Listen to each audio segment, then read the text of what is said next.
today for joining us for How's My Story Doing? Custom Analytics and Empowered Local Newsrooms. This session was kind of pitched at the last second. I felt very strongly for it, and I, as per usual, don't follow processes and did not enter in on time, but I thought there were these two great newsrooms. Myself, I live in one of those newsrooms, but I will say that kind of as the moderator today and more of an outsider. Seattle and the Philadelphia newsrooms are doing some really great stuff around analytics.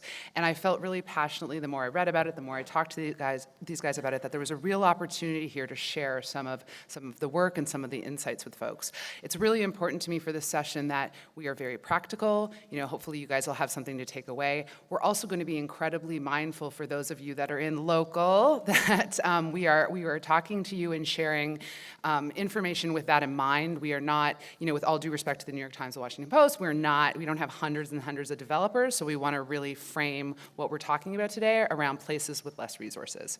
So to begin, I'm going to introduce folks. First of all, there's Patrick Kirkstra, managing editor of Philadelphia Enquirer, Philadelphia.com. He's been there since 1999. It took some time out of the newsroom, but I will personally say that he is amazing and has done a lot to change the face of that newsroom. And really, we've worked together to really bring in analytics and make them meaningful and actionable. And I'm also an enormous fan of this woman over here, Sharon Chan, with the Seattle Times, Vice President of Product and Innovation. I'm getting that right. She's been there, she just told me, she's been there since 1999, started as an intern, and I've had the good fortune of working a lot with Sharon over a project called Table Stakes, and she's been very generous with her knowledge and her time with me. And I've just met Josh Hart, although I've talked to him on the phone a bunch of times. He's a product manager with the Seattle Times, and I think Sharon Chan is one of his biggest fans because she's telling me how wonderful he is, so we're really lucky to have Club of mutual admiration up here. Mutual admiration. I want to kick this off today by asking a very broad question, and then what we'll do is I've asked both newsrooms to sort of share, give you guys a visual of their dashboards and how they think about analytics so you guys can contextualize that, and then we'll move on to another discussion. I'll ask some more questions, and then we'll open it up to the floor. So to start off, and this, you can jump in who wants to get a go at this. Newsrooms have been chasing page views for years now, and both of your newsrooms have decided to evolve beyond that. Walk me through your origin stories around analytics and analytic tools. All right. I think I can, like Josh joined later, but I guess I can talk about my first encounter with analytics was just as a reporter. I was a blogger covering Microsoft, and they were sending us Site Catalyst dashboards, and I just realized, oh, it's super depressing how few people read my stories that I spend so much time reporting.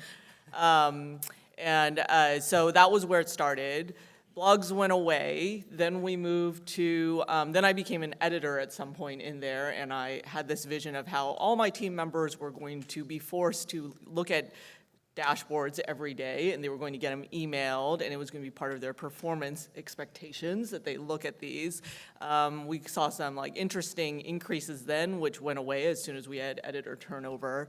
I think the big challenge always is, and then we went into a metrics for news phase, which I see Jeff Sonderman from American Press Institute is here.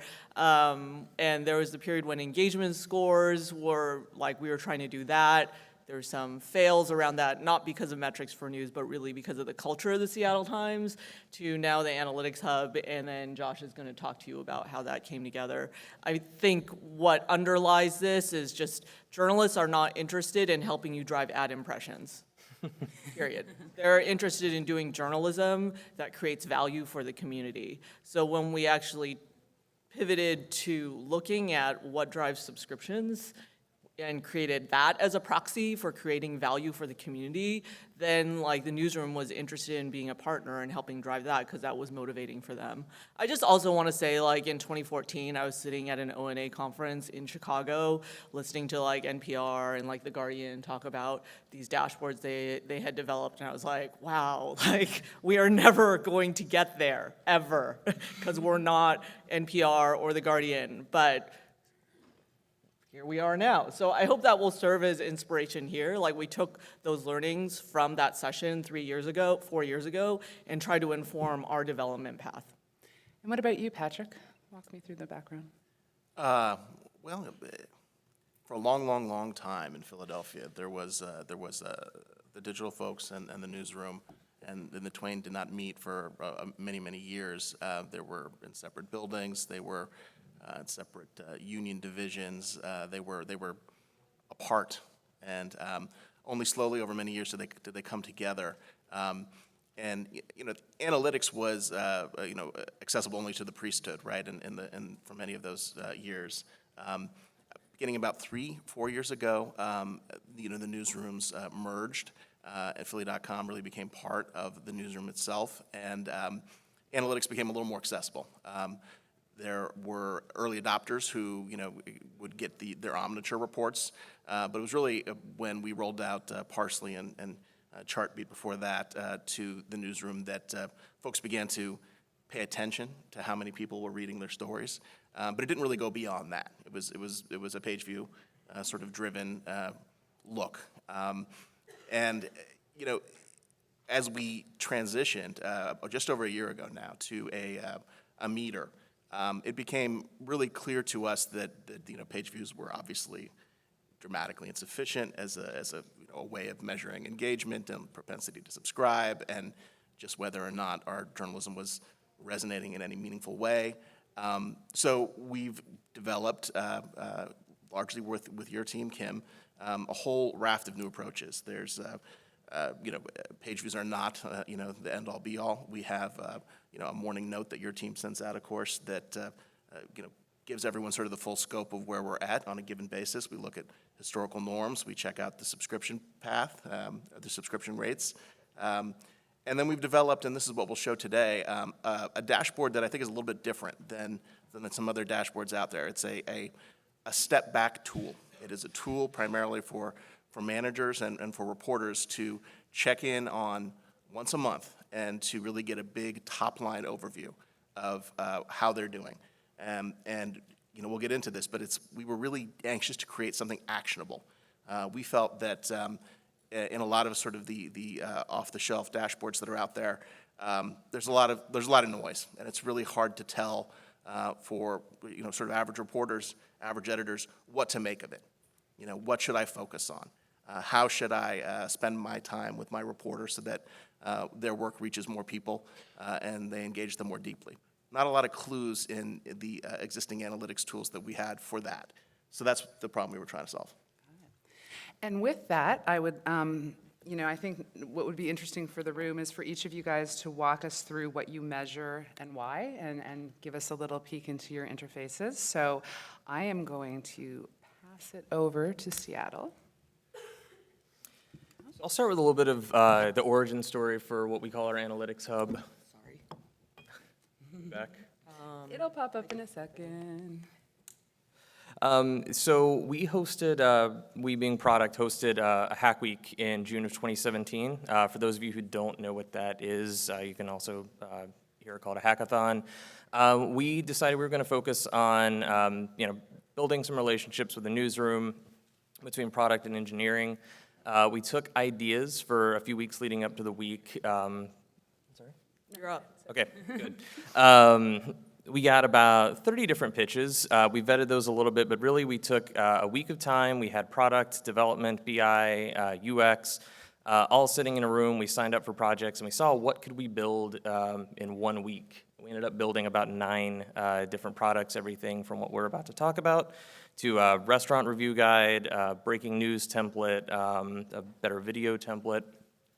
So this idea came to us via Nick Eaton, our digital audience editor, who really saw that there was, not only are there lots of different tools with varying degrees of traction and literacy in the newsroom.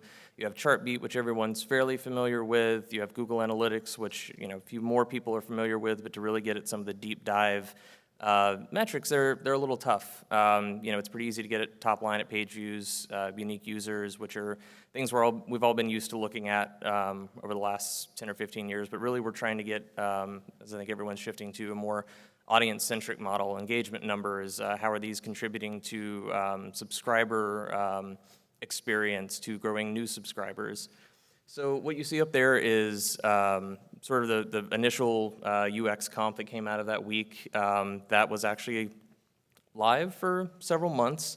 but sort of fell off the roadmap after a while. So it was a fairly successful product launch for 1 week, and then it was sort of sitting for a bit. So version 2 came out of really sort of a labor of love. A few of us around, one of our developers, Steven Spiker, our BI analyst, David Parks, and myself, said this is really too good to let go. So we sort of stripped down a lot of the tech.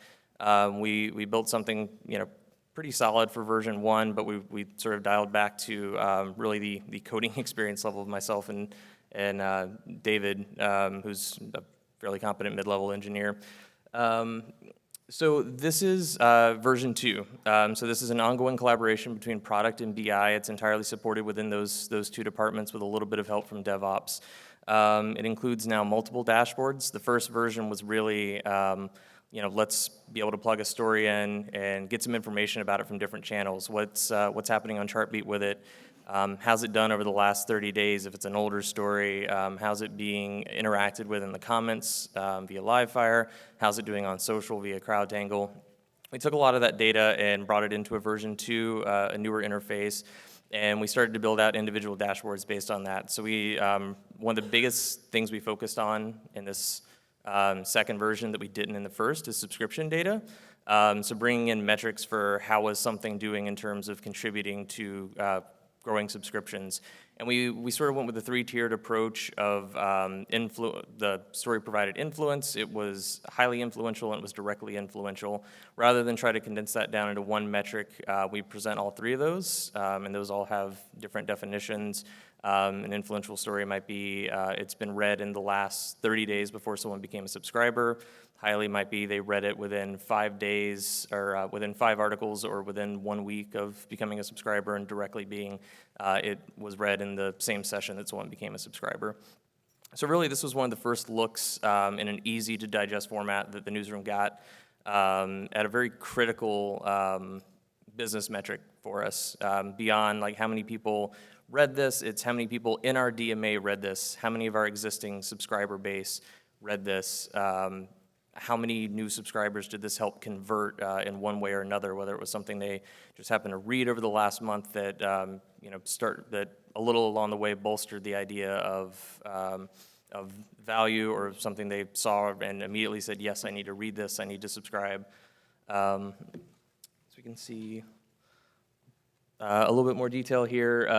So we don't want to rely on this pointer to work for you. Oh, here we go. There we go. Nice. Thank you. So you can see at the top here we have some generic story information, word count, how many videos it has, images it has, if there are interactives embedded, if we've produced sidebar content around it. So this is like when people ask, how's my story doing?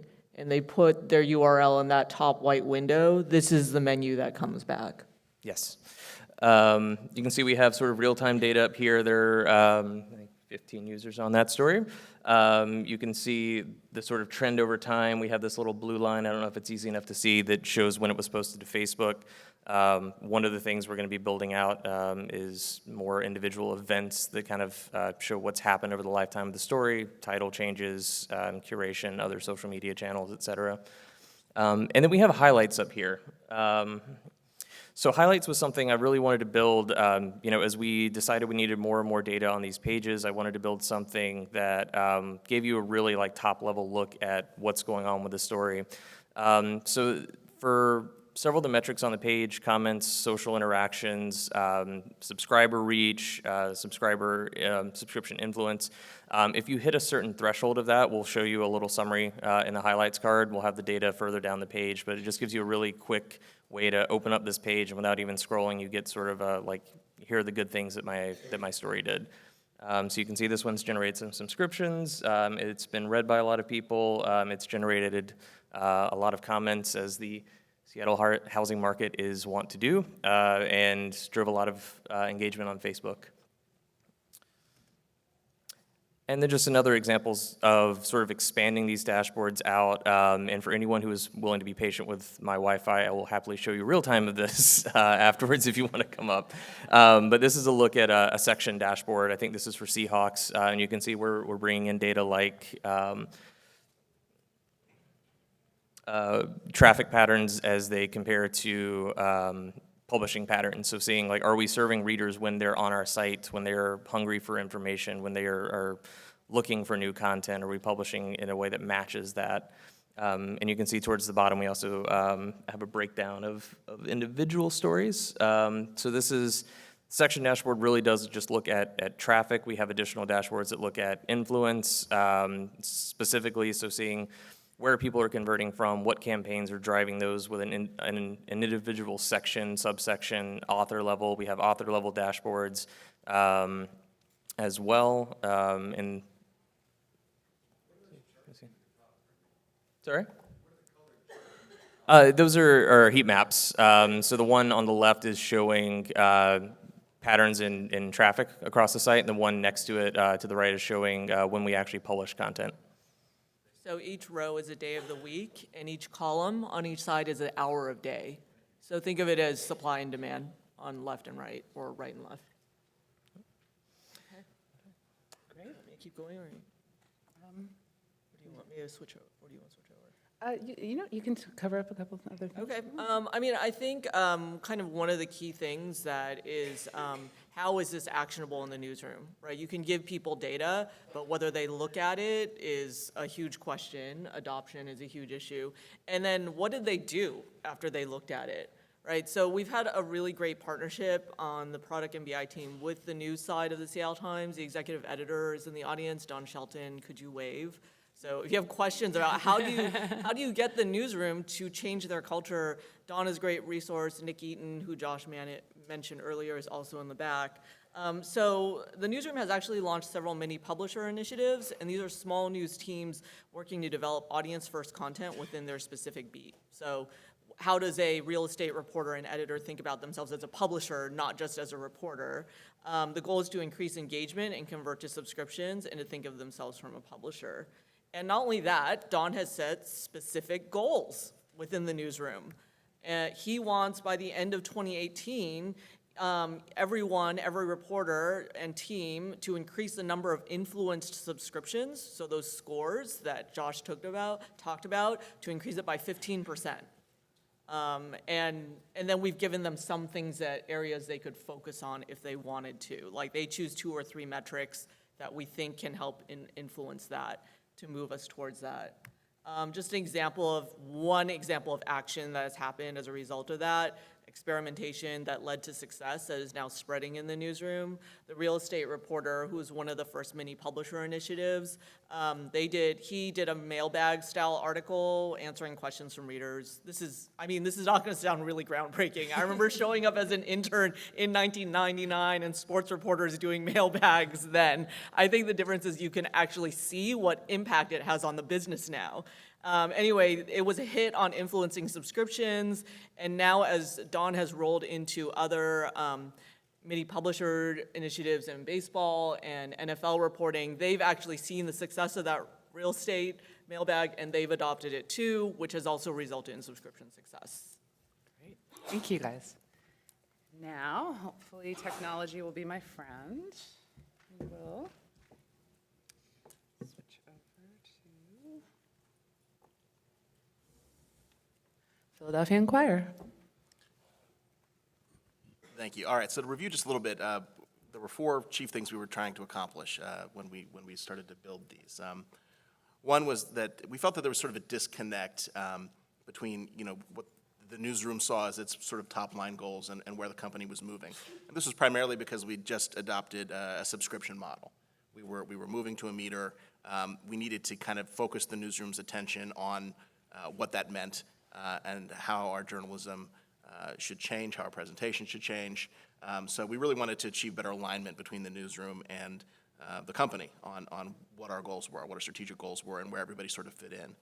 2, we'd just come through this massive restructuring of the newsroom where, we have some folks from the Inquirer in here now that could tell you it was big. Everybody applied for different jobs. There were entirely new beats, dozens and dozens of new beats. All the desks were reshuffled. We really wanted to develop a tool that would help us gauge how effective that had been, what parts of it were working and what parts of it were not. Three, and this is really, I think, key to this audience, I really wanted to help editors figure out what to focus on with their writers. That was a chief mission for this. That informed the design of this really top to bottom. And then finally, our newsroom's never been particularly good at or at performance management. It's just not something that the Enquirer's ever really done. And we thought that this could be a helpful, objective yardstick in that process. So what we've done is to take a whole bunch of metrics that we think fit into, that we value for a variety of reasons.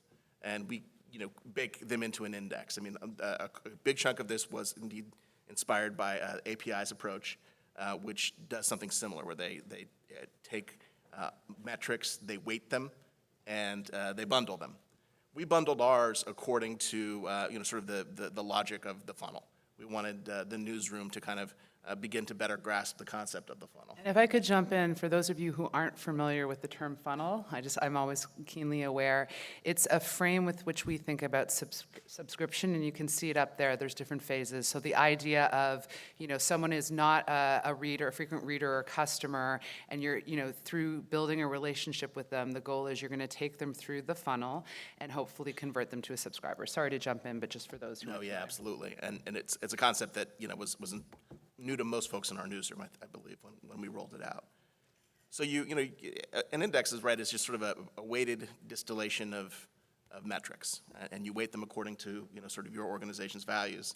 And in the end, we came up with something like this. So it's helpful, we think, in that there's the ability with an approach like this to kind of give folks, numbers they can wrap their head around, a good sense of where they're doing well, and also the ability to drill really deep into any individual metric.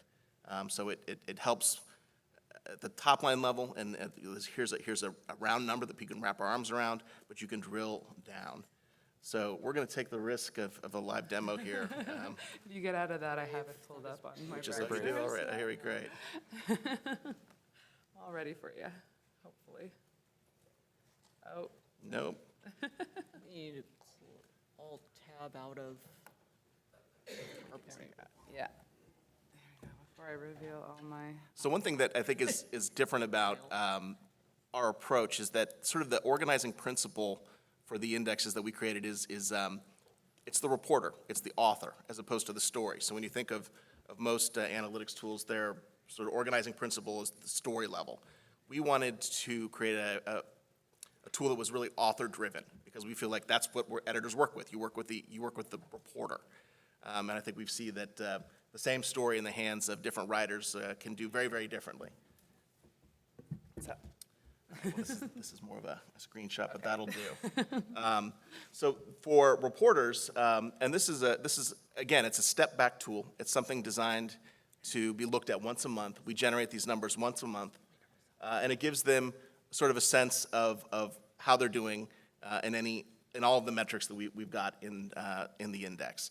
There's some historical performance, and critically, there's context on their teams, right? So our newsroom is structured around teams and desks, and the idea being that folks on similar teams have sort of similar expectations.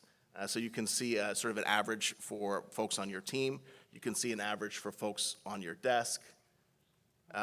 And you can see the same for post count. Since we don't have the fully live version up here, I can't drill down, unfortunately. But in the additional pages within this index, you've got the same information for each of those metrics that we showed a couple slides back. So this includes stuff like subscription. How many, was your article read in the month before this person became a subscriber? We include meter stops. Demographic information is really important to us because we're trying to expand our readership. So we give extra index weighting to stories and to writers who are doing a better job at acquiring more women readers, at acquiring younger readers. And we fold all of that in and add it all up. And I think that those metrics and the weightings would change news organization to news organization, depending on sort of business strategies and values and what folks are are hoping to accomplish. But we think that there's a power to an index, and that it's both top line and detailed. For editors, it's a bit of a different dashboard, and I do wish we could come up with the live one on this, because this is where I think where the power really is. The interior pages create a table. So what you're able to do is to sort of sort your reporters by all these individual metrics, and you can see at a glance who needs help with, for instance, search, who needs help with the social referrals, who's really killing it on search, and maybe you can connect those two people. If you've got some person on your team who is really, consistently incredibly strong at search referrals, and somebody who's really struggling, simply putting the two of them together might help. It helps editors balance their time and figure out what to focus on with each individual. And we think that these sort of the existing daily dashboards don't do that job quite as well, because it's more challenging to figure out. So a story did great, but why? And was that a one-off? I mean, what should I really focus on with this specific reporter? That's the problem we were trying to solve for. So you've shown the room, both of you. You've given a sense of the tools, which are both really, really fantastic. And I want to know, when you rolled out these dashboards to your newsroom, how were they received?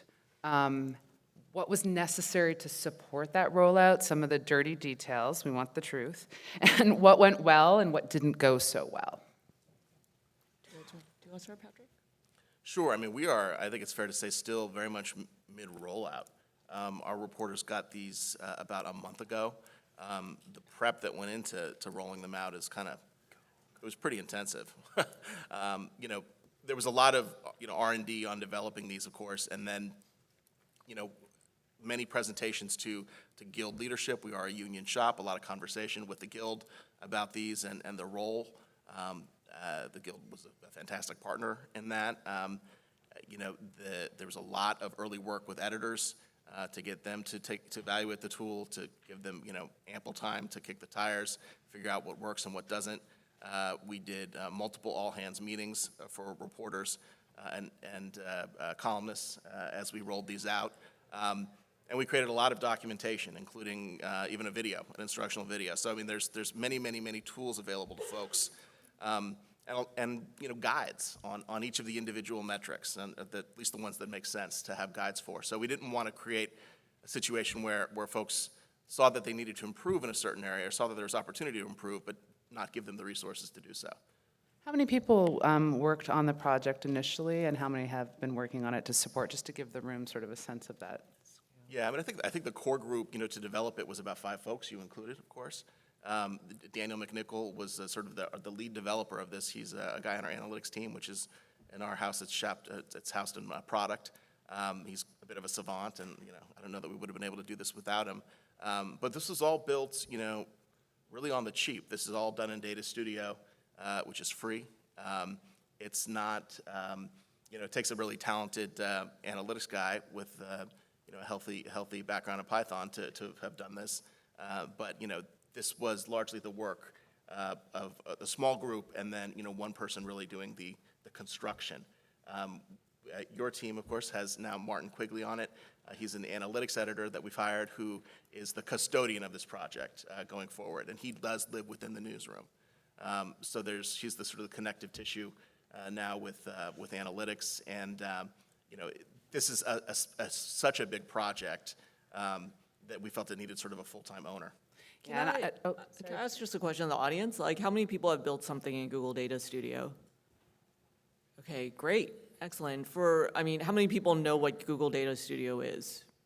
Okay, so just for the people who didn't raise your hands, if you're like a Google Analytics Premium customer, Data Studio is a tool in which you can build dashboards, and it's fairly simple drag and drop, where you don't need a savant or a Josh Hart or a David Parks in order to build something. Like, you in the newsroom probably know enough to build your own Google Data Studio dashboards. So that's a way to start to get towards this if what you feel like you have isn't working.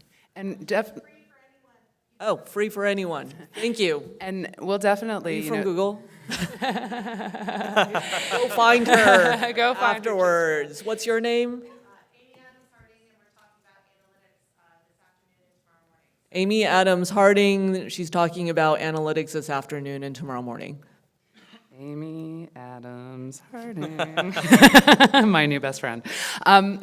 Yeah, and just to close out on that too, one thing we've done, and I'd like to call out Ross McGilsey, who joined us from The Guardian. We were lucky enough. He's really taken a lead on helping to socialize it in the newsroom, working with Martin Quigley. As we said, we send out daily notes, but we borrowed a structure from The Guardian, which is that all of our engagement editors are going to be dedicated to desks, and they're going to be having weekly coaching meetings with the desks. So in the dashboard, like different opportunities, if they're underperforming in SEO or social, whatever, there's going to be a little bit of coaching so that by the time someone is sitting down with his or her editor, they're not surprised on what's working and what's not. So a lot of this is communication and really making people feel safe. Our editor likes to say, and actually Patrick likes to say, and I heard the editor repeating it, it's not to be used as a cudgel. Is it, yeah, cudgel? Right. You need to make people feel Right, safe. so there was a lot of sort of, instruction for editors on how to use these tools. Maybe not enough. We may need to do more, but there has been a good bit. And in terms of reaction, it's been mixed. I think it's fair to say in the newsroom. I think some people are pretty intrigued and interested in it, and some people, have real concerns about being reduced to a number, about the role it may play in performance management, which I think is to be expected. But it hasn't been, an overwhelming reaction. It's been generally curiosity and interest, and some folks who are very concerned. One of the terms that we like to use, and I shamelessly stole this from the Financial Times, is that we're data informed, we're not data led, right? And I keep repeating this to the newsroom, and the editors keep repeating it to their teams. And I think that's really key to make everybody understand that it's just one of many tools. It will not replace good judgment, some of our gut. It will just help build upon that. So over to Seattle. So walk me through a bit what it was like when you guys rolled the tool out, and what challenges and successes did you have? Yeah, I was actually just thinking about, I have a friend who runs the data science team at Nordstrom, and he's tried to, this is not a story about Nordstrom and their 100-person data science team, but he tried to climb Mount Rainier 3 weeks ago, and what they do is, you get to base camp, and then you sleep for a couple hours, and then they wake you up at midnight, and you start climbing in the pitch dark, and all you see in front of you is like what's in front of your headlamp. And then he was like, at some point, I looked off to the side, and there was just a cliff there. And then he was like, at another point, we had these crampons, and it was the most vertical thing I'd ever climbed, and you would climb one step, and it was just shale and gravel, and then you would slide down the hill again, and then you take another one, you slide back down, and I think of that as analytics in a newsroom, right? Very apt metaphor. And just being in the pitch dark, right? I don't know where I'm going. I know I'm going to try to get to the top of this mountain, but I have no idea how I'm going to get there. I'm just looking at the boot steps, the person's boot in front of me.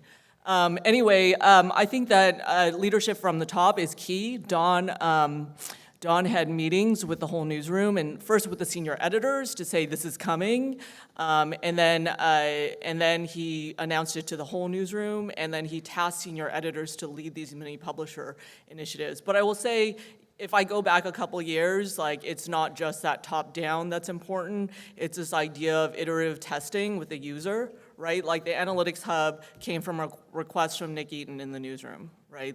We have a problem that we need to solve. Josh then built something in Hack Week that he then went and tested. They launched a prototype. It was tested. Then the newsroom said, can we have some more features? Right, and then Josh went and iterated on that again, and then it led to these versions that then led to the 2.0 that Josh showed you, and that's when Don started testing it with senior editors first. We had a round of feedback from them, and then Don launched the Mini Publishers Initiative. So our business intelligence manager, Jared, works on each of these mini publisher meetings, and the feedback has ranged from the features section, yes, awesome. Our movie critic is now looking at the dashboards and saying, I should not do any of these stories anymore because they're low value. Yay. I will do these stories instead, which I think she has really appreciated, all the way to a sports reporter in one meeting, which I heard secondhand, just throwing his hands up and being like, just tell me what to do. So like Patrick said, it's been mixed. What are your thoughts, Josh? The thing for us is this is coming in the midst of, a 2+ year long push, a bigger push towards more digital first journalism. So, it's not just happening in a vacuum, it's also happening in pushing people to do more web-focused content, to do more web-first content, meaning actually not starting stories in the print CMS just because they may eventually end up in print, which has been, a painful process, but we've been working on building a planning tool in-house for the newsroom. We've been working on building better editing tools into WordPress, our web CMS.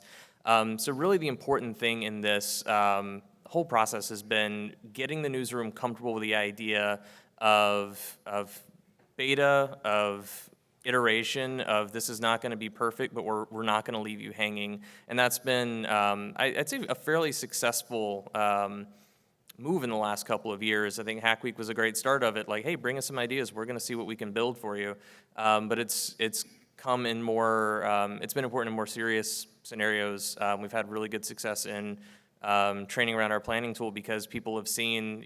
We'll have Monday training. We'll say, hey, this feature's coming soon. Wednesday training. Oh, it's there. And that's that's not always the level of service they can come to expect. But we've gotten them used to the idea of this isn't going to be perfect, but we're going to work with you. We're going to take your feedback. You will see feedback that you've brought us incorporated into this tool.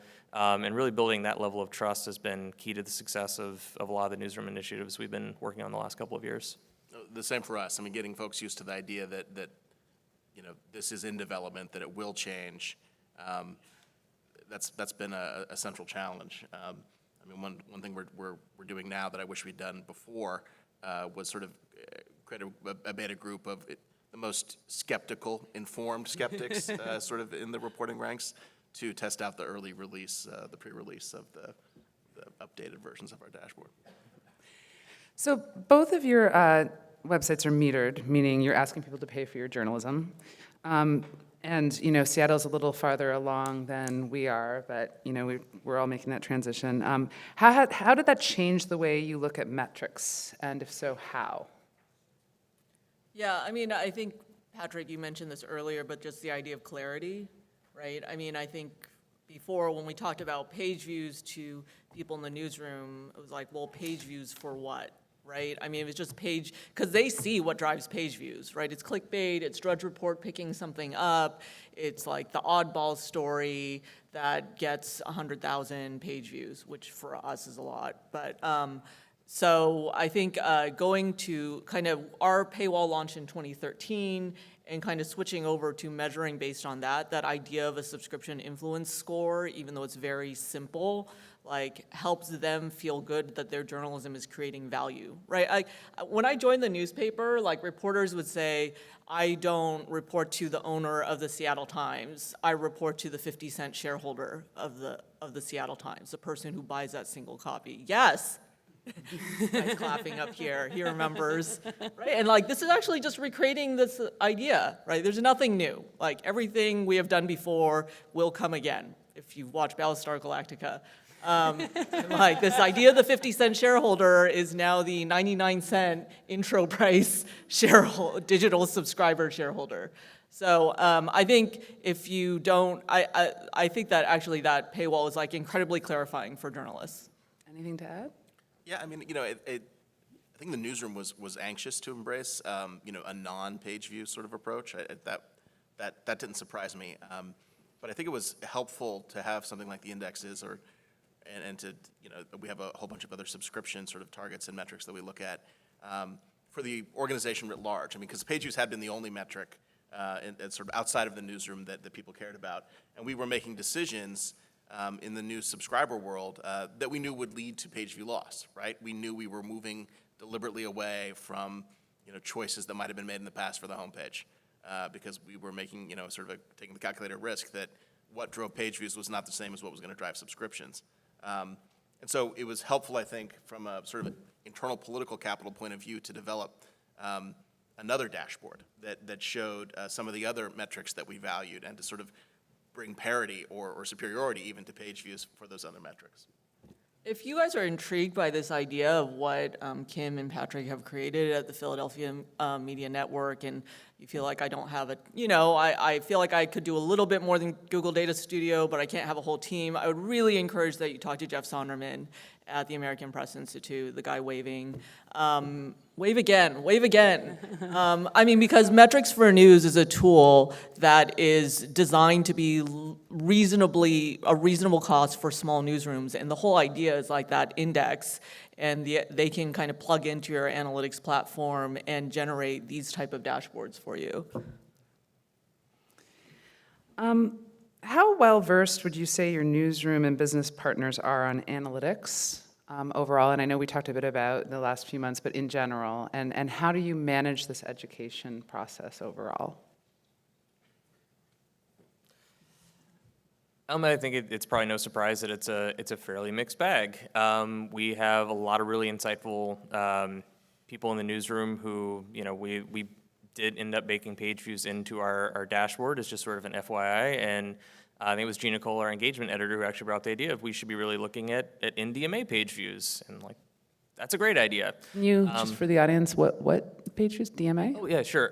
So looking at page views that were actually coming from Seattle and the Seattle metro area, as opposed to just sort of the flyby traffic we get from other areas. So not our core, our core constituency, the people we're going after as subscribers, and really honing in on that idea. But data literacy is fairly mixed. There have been people who got it right away. There are people actually. Gene Balk, our FYI guy, columnist who focuses almost exclusively on data, was one of the first to say this is kind of intimidating.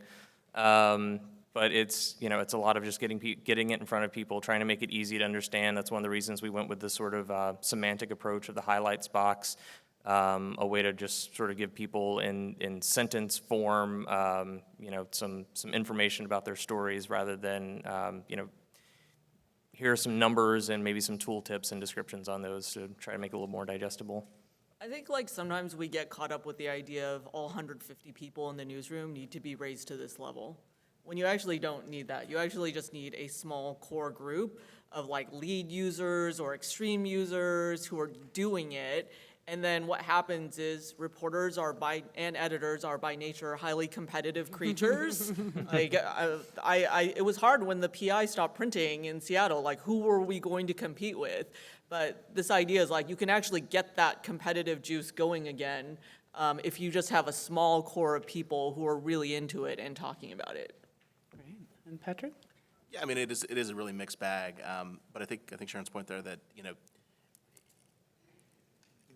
even if it's not the entire room that embraces it, the value is tremendous, and one thing that's been nice for us about the indexes is realizing that, even sort of the highest performing writers, if you will, and the ones who have audiences, who own their beats, who drive great engagement and great traffic, you're still able to identify, and they're able to identify with this tool, things to work on, low-hanging fruit even. We've got a fantastic restaurant writer, for instance, who I don't think any of us would have realized that he was terrible at SEO because his overall numbers are so great. That's the lowest hanging fruit there is. So you're able to make progress, even if it's not the entire room that buys in immediately. There's opportunities for progress for just that group that does. My last question before I open it up to the audience, and it's my favorite question, is what do you wish you knew at the onset of both of your projects that would have helped you now that you're several months or years in?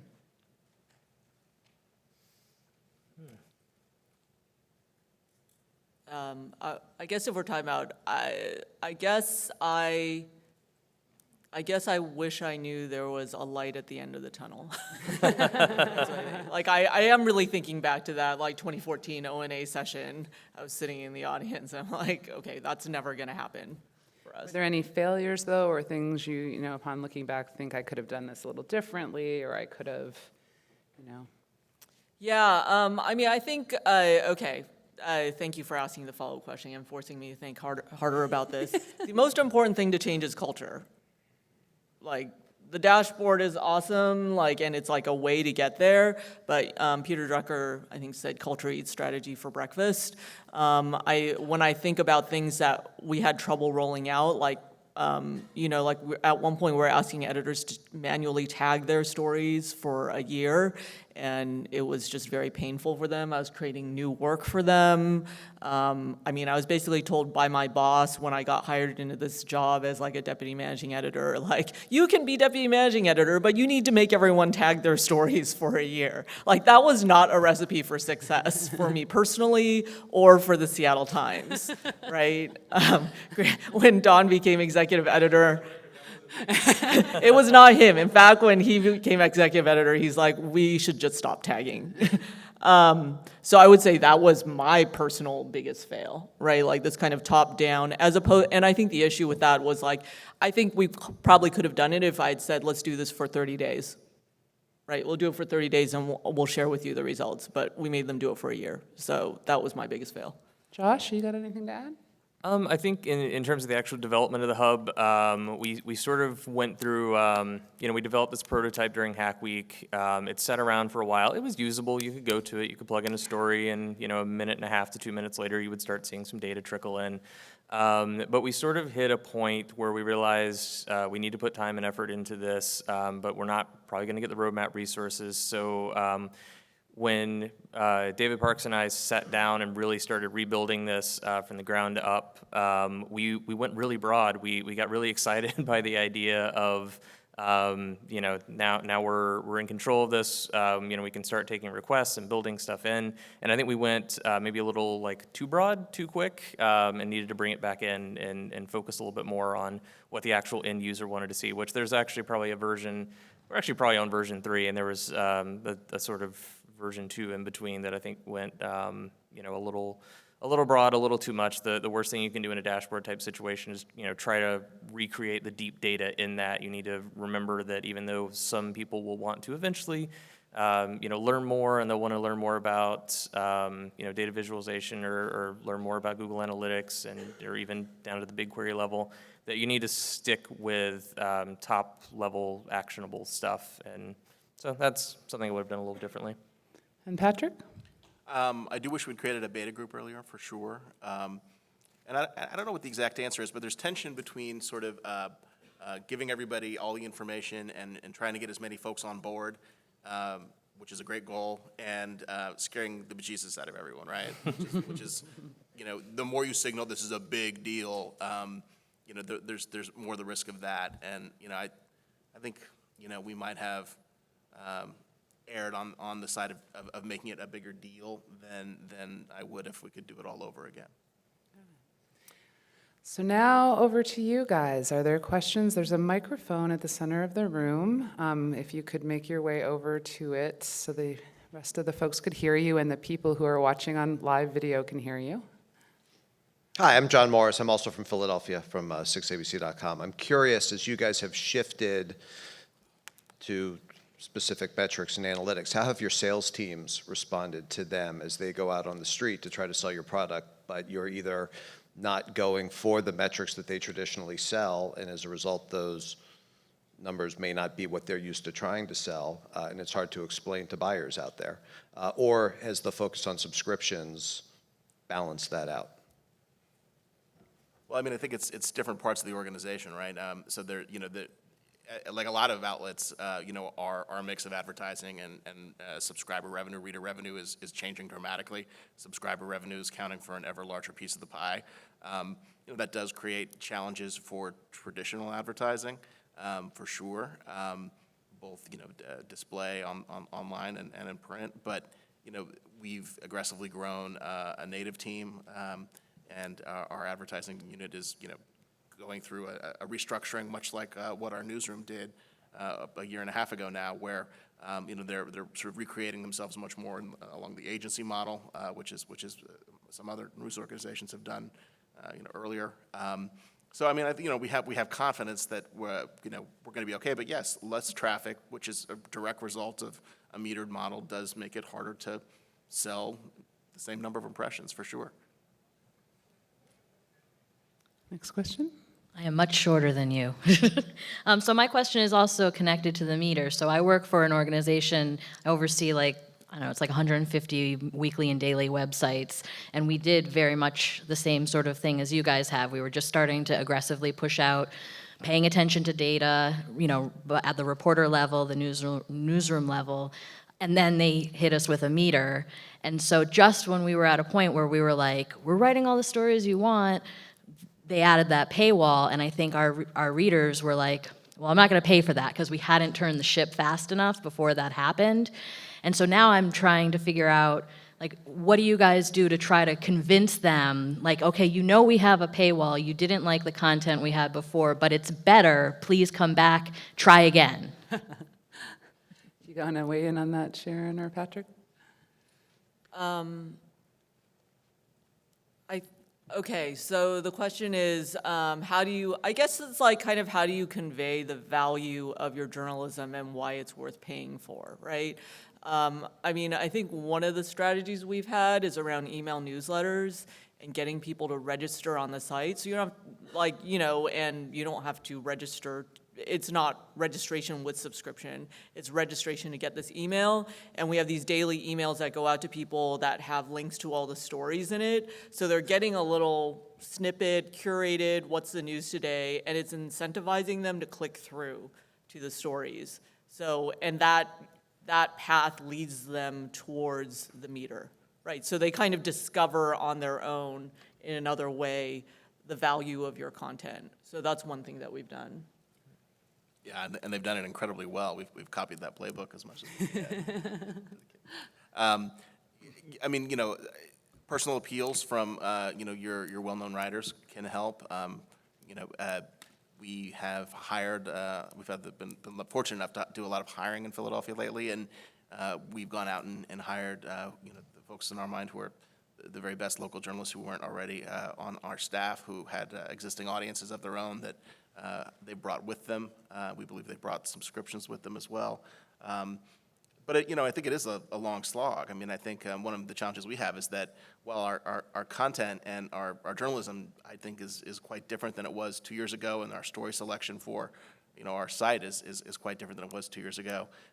We're still marketing, you know, and not all that differently than we were. We still look and feel sort of the same as we did 2 years ago, and it takes time, you know, even after you change those things, for sort of the public perception to catch up. So, you know, it's a long-term strategy, but, you know, we have 25,000 subscriptions in year one, and that feels like a pretty good start to us.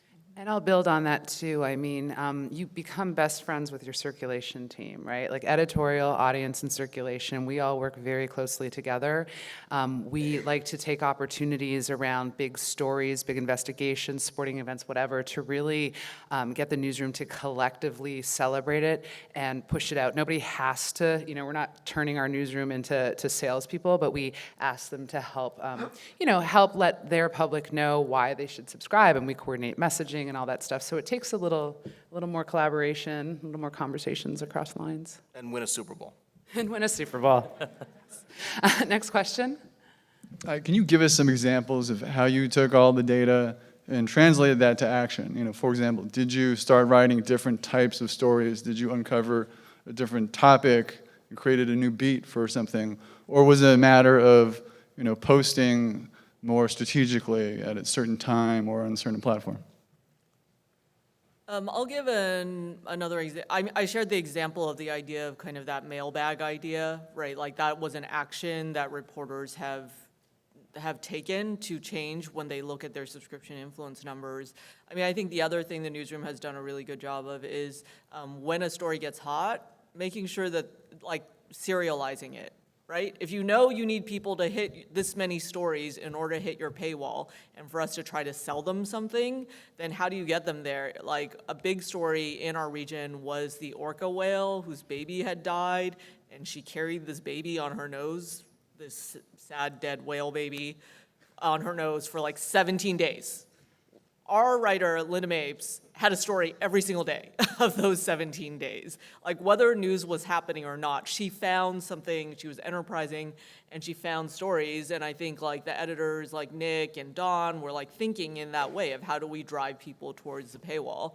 And so, that is a way where surfacing this data, I think, has helped inform a change in behavior, and my hope is that approach is like, I think they're probably going to take that approach when the next big story pops up. Yeah, I mean, it's shaped our approach in ways big and small. So some of the lessons we got from our experience with API helped inform the beats we created in our newsroom restructuring. Our arts and lifestyle team, has moved sort of aggressively in a direction of more service-oriented journalism as opposed to the review-driven approach of a lot of arts and lifestyle desks. And they've seen significant success, and that's been driven in part by what we've seen from the indexes and other things. So, at an individual level, it could be less, I'm going to cover a different beat, and more like, I'm actually going to go to that SEO workshop because I see that that's like the one area where, I really need work. Next up, hello, Cal. Oh.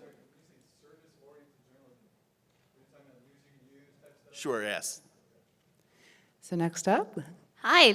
Whoa. hi, Kellen. Thanks for all the great insights. I'm really curious about, Patrick, you mentioned that you used some of these tools to evaluate your internal changes. I wonder if that was all through the user lens, or were there workflow or publishing side metrics that you were looking at to understand that restructuring and how it was succeeding? That's a good question. Could you elaborate just a little bit what you mean by workflow and/or publisher side? I mean, are we looking at publishing volume or okay. Yeah. speed of editing or any internal signals about how desks or reporters were working together? Or were you mostly looking at how those articles were succeeding out in the world as you looked at the changing structure of the newsroom? Yeah, I would say yes, but we got to that a little later than focusing on sort of the external reaction. We've, in more recent months with Kim and Ross, who's second there in line, really started to focus on publishing time and day. In our pivot to being a more subscriber-oriented news organization, we're doing a hell of a lot of enterprise, which is great, but too much of it is landing at 5 p.m. on Thursday. So we're trying to sort of readjust there. And for those of you here in the audience who work in the audience side of things or analytics, I'm sure you share my deep pain, years and years of pain of having to have the conversation over and over again about like, hey, if you publish on a Monday or a Tuesday in the morning, maybe more people will read it. And they look at you like, yeah, whatever. And now we're like, hey, look at this visual of when our audience is here and when you publish your material, and then there's no more debate, right? So I think that things like that are super helpful. I believe that radical transparency makes conversations easier. Next up. Hi, I'm Amy from Google, from our News Consumer Insights team. And first of all, I am shaking with excitement to see what you guys have built in-house. I live for analytics and news publications personally.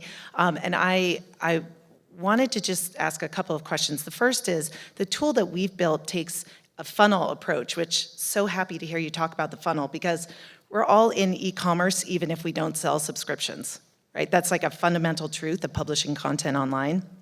So good on you on the funnel. We organize our funnel around reader buckets, so loyalty, casual versus loyalty, which drives down to subscriptions. Have you thought about taking that tact at all with your analytics? Very much so, and it's one of the, so, we do have, and they're relatively new, sort of defined, reader segments at the company, and we are trying to figure out ways to incorporate them into the existing index. That's sort of and one of the final tier of the index for us is the subscriber index, which is basically, evaluating retention and sort of the activity of existing subscribers. But yeah, we want to in that middle bucket, find a way to better measure, folks who are moving from casual to, borderline subscriber. And I think we're getting closer to being able to do something with that. Yeah, that was actually initially our ambitions, was we had set these goals around moving people from flybys to regular visitors to loyal, and we found it was just too far a leap, just both internally for our BI capabilities as well. But we have looked at the Fuse dashboards that I think became consumer insights. Yes, that's right. So it's like a really great snapshot. I find that it's a really good static snapshot of like these different buckets. Okay, and I'm going to have to cut it off at one question, just because we have to, I know you can come by and talk, but we just want to, one last question, and I'm not going to lie, this is my deputy, so he gets to do whatever he wants. Ross McGilsey. And then for the others, I'm just looking at time, we're unable, but you can storm the front room afterwards and ask whatever you want. So last question? Yeah, this is actually for the Seattle folks. On your story level dashboard, you had a section that you reference as highlights. I'm just wondering if you could elaborate on like what metric thresholds are highlights and how you determine those. Sure. So it's a little bit of a mix. We actually have an endpoint that I can pull at any time for a given section or author that gives me sort of a median, high, low range for what's normal for that, so weeding out outliers. So for that, I use if it exceeds that high threshold, so it's sort of better than we would normally expect. Others, we have sort of fixed metrics we use. I think it's around like 100 comments, 500 Facebook interactions. I generally show subscription influences no matter what, because all of them are good. So I don't have any minimal thresholds on that. And then I think over 5% of the reader base or the subscriber base also generates that. Well, thank you, everybody. It's been, thanks first to the panelists for joining us today, and thanks to all of you for being so engaged and asking great questions.